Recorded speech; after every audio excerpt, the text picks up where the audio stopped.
শুনেছিলাম কি আমি চান্নার কথা শিবের প্রিয় শ্রী মাতা তুমি কেন আছো হেতা তোমাকে দেখে মাতা বড় পাই গো কি কারণে আসো মাতা তুমি লঙ্কার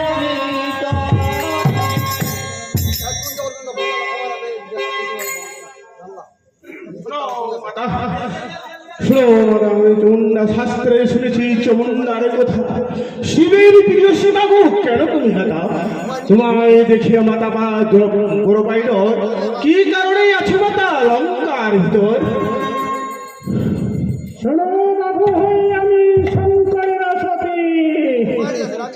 তার আজ্ঞা লঙ্কার সতী শীঘ্র যখন কর্ম সন্ধ্যা লঙ্কা পুরী সেকাল হইতে আমি লঙ্কা রক্ষা করি জিজ্ঞাসা করিলাম যে শিবের চরণে থাকিব কতক কাল রাবণ ভুবনে শঙ্কর বলে না শঙ্কর যতদিন না হবে রাম অবতার জল বিবেক সরপের ভুবনে রাম অবতার তার পুত্রী সীতা সতী হরিবে রাবণে সীতায় অন্বেষণে রাম পাঠাইবে না চর তাহার নাম হনুমান আকারে অনর